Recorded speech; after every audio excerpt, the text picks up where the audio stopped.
በኢየሱስ ክርስቶስ በስላሴ ስም ወይኔ በስላሴ ስም በድንግል ማርያም ስም እሷን በደረጋችን በድንግል ማርያም ስም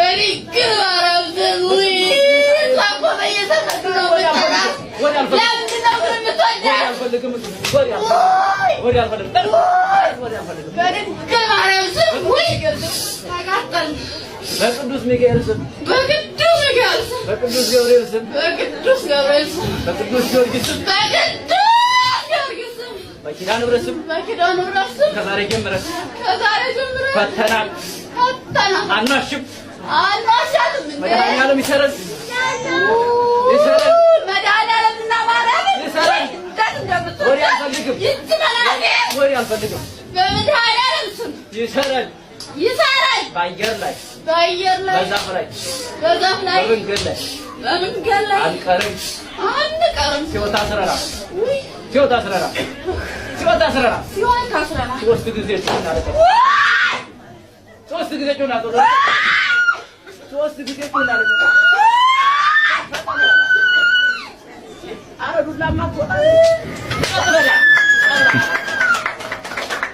ከቪዲዮ ላይ ምን ተረዳችሁ?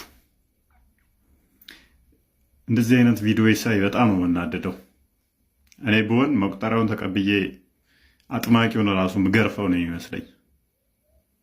የትኛውም ሐዋርያ የጌታ ደቀ መዝሙር በዚህ ልክ ሊፈወሱ የመጡትን እየቀጠቀጠ ሴጣን አወጣው ያለን የለም። ስለዚህ እኛ የተመሰረትነው በሐዋርያትና በነቢያት ላይ እንደመሆኑ መሰረት ብዙ አጋንንት ሲያወጡ ሲፈውሱ እንደነበር እናውቃለን። በመጽሐፍ ቅዱስ ተመዝግቦልናል። ግን እየቀጠቀጡ ቪዲዮ እየቀረጹ ገመና አደባባይ ላይ እያወጡ ሰዎችን ከዛ በኋላ በሚያሳቀቅ መልኩ ለስነ ልቦና ጫና ውስጥ የሚዳርጋቸው ቪዲዮ እየቀረጹ በእነሱ ላይ ቢዝነስ መስራት በጣም ያሳፍራል። እንደዚህ አይነቱን አጥማቂ ነኝ ባይ መቁጠሪያውን ተቀብሎ ራሱን መግረፍ ነበረ። እኔ በሆነ እንደዛ ነው የማደርገው። አብዛኞቻችሁ እንደምትደግፉ አውቃለሁኝ።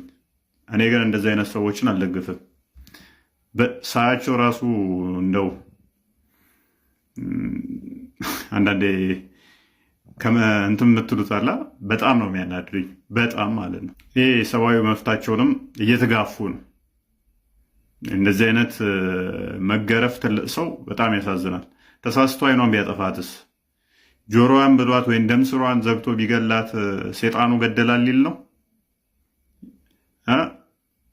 በጣም ሼም ነው። በጣም የሚያሳፍር